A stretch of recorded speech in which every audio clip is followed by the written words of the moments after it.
हम सभी ने बीते दिनों में देश का सामर्थ्य और उसका संयम दोनों देखा है। मैं सबसे पहले भारत की पराक्रमी सेनाओं को, सशस्त्र बलों को, हमारी खुफिया एजेंसियों को, हमारे वैज्ञानिकों को, हर भारतवासी की तरफ से सैल्यूट करता हूं। हमारे वीर सैनिकों ने ऑपरेशन सिंदूर के लक्ष्यों की प्राप्ति के लिए असीम शौर्य का प्रदर्शन किया। मैं उनकी वीरता को, उनके साहस को, उनके पराक्रम को आज समर्पित करता हूं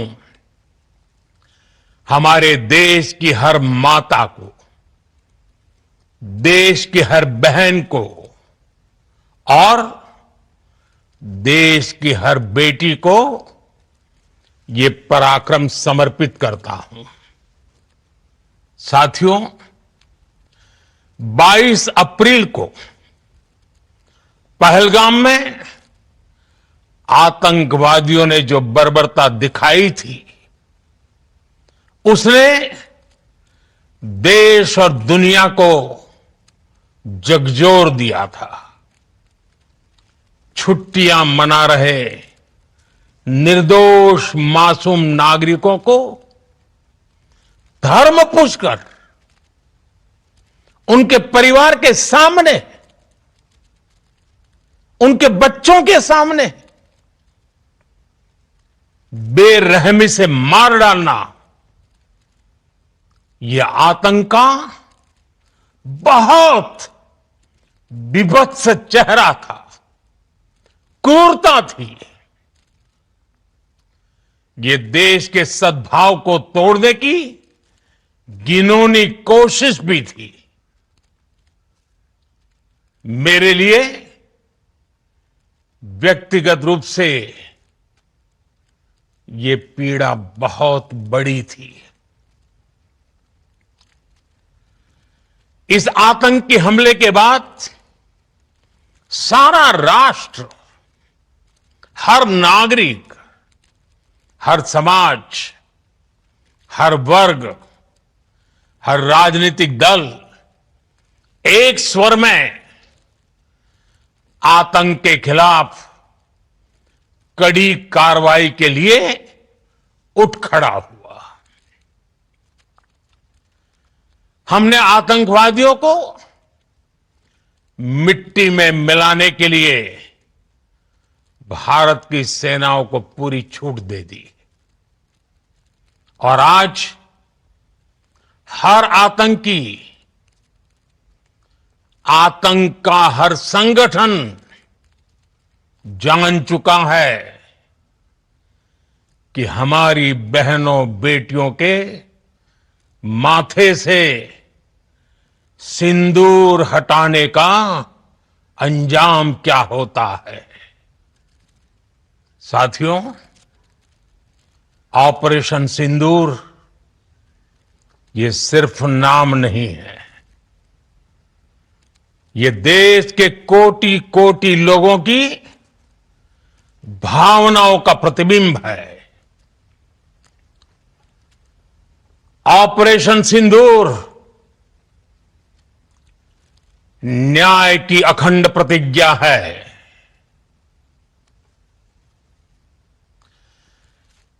6 मई की देर रात, 7 मई की सुबह पूरी दुनिया ने इस प्रतिज्ञा को परिणाम में बदलते देखा है।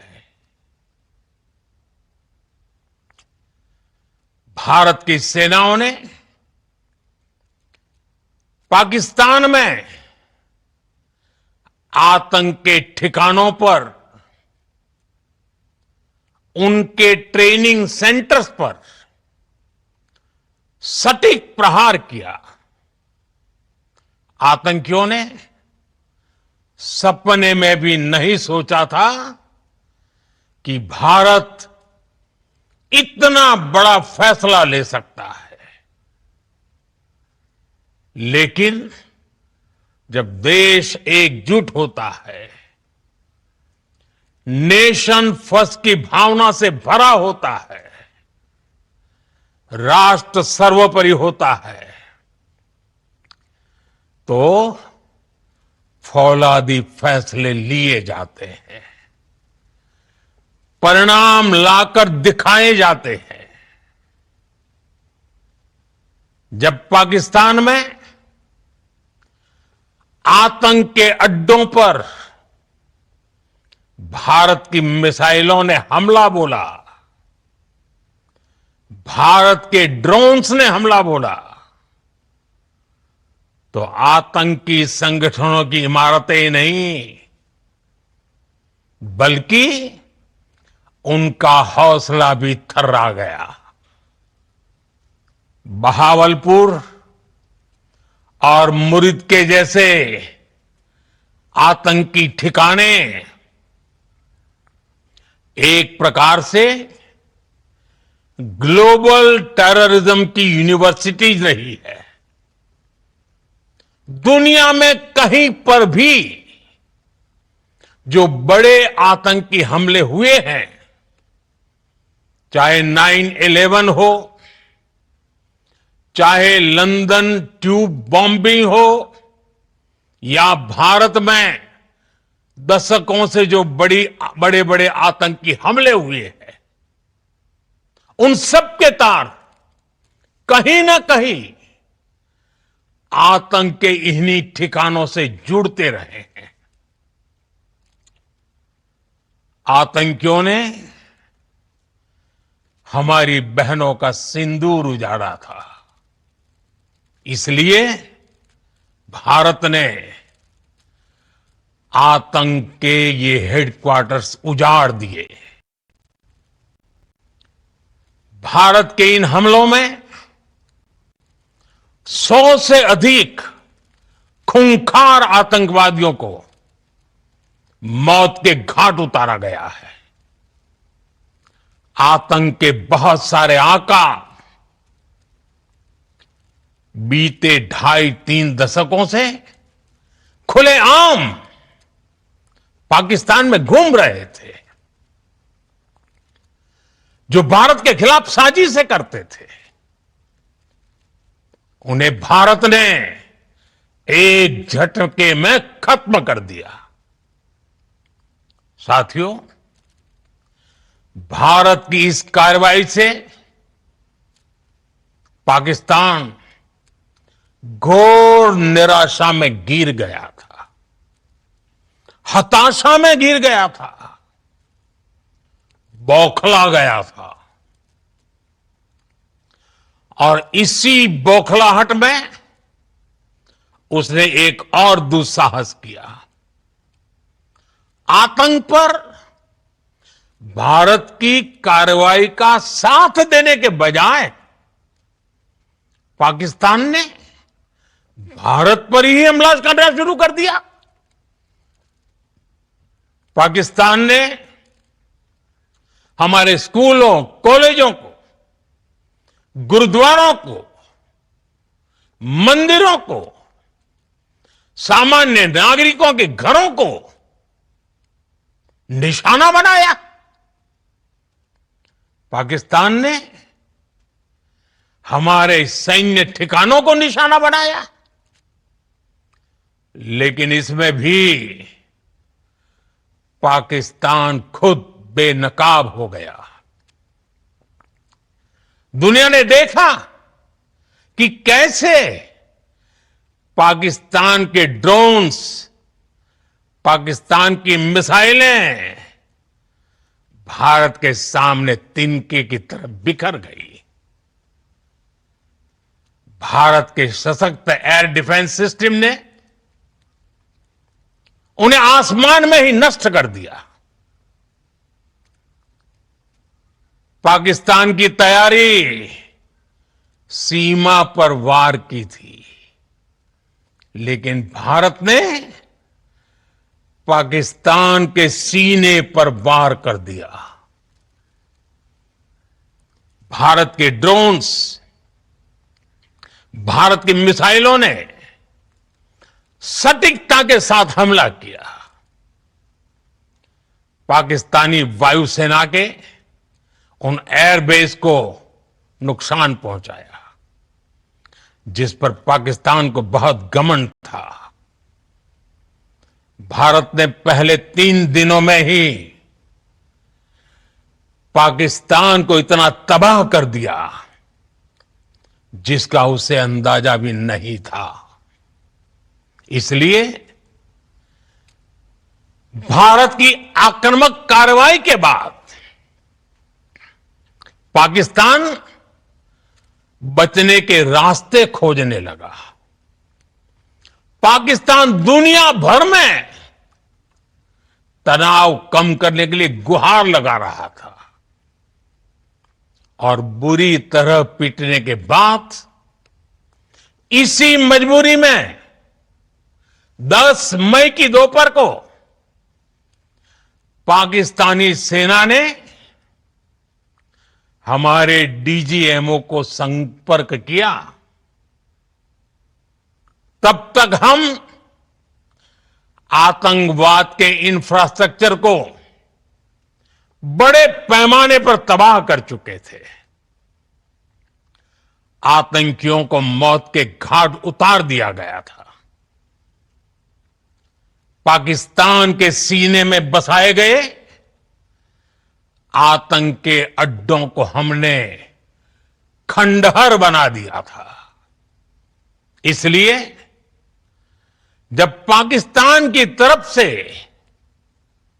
गुहार लगाई गई, पाकिस्तान की तरफ से जब ये कहा गया कि उसकी ओर से आगे कोई आतंकी गतिविधि और सैन्य दुस्साहस नहीं दिखाया जाएगा, तो भारत ने भी उस पर विचार किया। और मैं फिर दोहरा रहा हूं, हमने पाकिस्तान के आतंकी और सैन्य ठिकानों पर अपनी जवाबी कार्रवाई को अभी सिर्फ स्थगित किया है। आने वाले दिनों में हम पाकिस्तान के हर कदम को इस कसौटी पर मापेंगे कि वो क्या रवैया अपनाता है। साथियों, भारत की तीनों सेनाएं, हमारी एयरफोर्स, हमारी आर्मी और हमारी नेवी, हमारी border security force BSF, Bharat के अर्धसैनिक बल लगातार अलर्ट पर है। सर्जिकल स्ट्राइक और एयर स्ट्राइक के बाद अब ऑपरेशन सिंदूर आतंक के खिलाफ भारत की नीति है। ऑपरेशन सिंदूर ने आतंक के खिलाफ लड़ाई में एक नई लकीर खींच दी है। एक नया पैमाना, न्यू नॉर्मल तय कर दिया है। पहला, भारत पर आतंकी हमला हुआ तो मुंह तोड़ जवाब दिया जाएगा। हम अपने तरीके से, अपनी शर्तों पर जवाब देकर रहेंगे। हर उस जगह जाकर कठोर कार्रवाई करेंगे जहां से आतंक की जड़ें निकलती हैं। दूसरा, कोई भी न्यूक्लियर ब्लैकमेल भारत नहीं सहेगा। न्यूक्लियर ब्लैकमेल की आड़ में पनप रहे आतंकी ठिकानों पर भारत सटीक और निर्णायक प्रहार करेगा। तीसरा, हम आतंक की सरपरस्त सरकार और आतंक के आकाओं को अलग अलग नहीं देखेंगे। ऑपरेशन सिंदूर के दौरान दुनिया ने पाकिस्तान का वो घिनौना सच फिर देखा है, जब मारे गए आतंकियों को विदाई देने पाकिस्तानी सेना के बड़े बड़े अफसर उमड़ पड़े। स्टेट स्पॉन्सर्ड टेररिज्म का यह बहुत बड़ा सबूत है।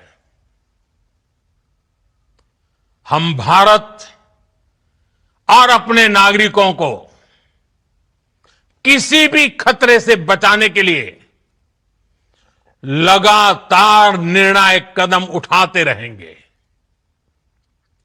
साथियों, युद्ध के मैदान पर हमने हर बार पाकिस्तान को धूल चटाई है और इस बार ऑपरेशन सिंदूर ने नया आयाम जोड़ा है। हमने रेगिस्तानों और पहाड़ों में अपनी क्षमता का शानदार प्रदर्शन किया और साथ ही न्यू एज वॉरफेयर में भी अपनी श्रेष्ठता सिद्ध की। इस ऑपरेशन के दौरान हमारे मेड इन इंडिया हथियारों की प्रामाणिकता सिद्ध हुई। आज दुनिया देख रही है 21वीं सदी के वॉरफेयर में made in India defence equipments, इसका समय आ चुका है। साथियों, हर प्रकार के आतंकवाद के खिलाफ हम सभी का एकजुट रहना, हमारी एकता हमारी सबसे बड़ी शक्ति है। निश्चित तौर पर यह युग युद्ध का नहीं है, लेकिन ये युग आतंकवाद का भी नहीं है। टेररिज्म के खिलाफ जीरो टॉलरेंस, ये एक बेहतर दुनिया की गारंटी है। साथियों, पाकिस्तानी फौज, पाकिस्तान की सरकार जिस तरह आतंकवाद को खाद पानी दे रहे हैं, वो एक दिन पाकिस्तान को ही समाप्त कर देगा। पाकिस्तान को अगर बचना है तो उसे अपने टेरर इंफ्रास्ट्रक्चर का सफाया करना ही होगा। इसके अलावा शांति का कोई रास्ता नहीं है। भारत का मत एकदम स्पष्ट है। टेरर और टॉक एक साथ नहीं हो सकते। टेरर और ट्रेड एक साथ नहीं चल सकते और पानी और खून भी एक साथ नहीं बह सकता। मैं आज विश्व समुदाय को भी कहूंगा, हमारी घोषित नीति रही है, अगर पाकिस्तान से बात होगी तो टेररिज्म पर ही होगी। अगर पाकिस्तान से बात होगी तो पाक ऑक्यूपाइड कश्मीर पीओके उस पर ही होगी। प्रिय देशवासियों, आज बुद्ध पूर्णिमा है। भगवान बुद्ध ने हमें शांति का रास्ता दिखाया है। शांति का मार्ग भी शक्ति से होकर जाता है। मानवता शांति और समृद्धि की तरफ बढ़े, हर भारतीय शांति से जी सके, विकसित भारत के सपने को पूरा कर सके, इसके लिए भारत का शक्तिशाली होना बहुत जरूरी है। और आवश्यकता पड़ने पर इस शक्ति का इस्तेमाल भी जरूरी है। और पिछले कुछ दिनों में भारत ने यही किया है। मैं एक बार फिर भारत की सेना और सशस्त्र बलों को सैल्यूट करता हूं। हम भारतवासी के हौसले, हर भारतवासी का एकजुटता का शपथ, संकल्प, मैं उसे नमन करता हूं। बहुत बहुत धन्यवाद।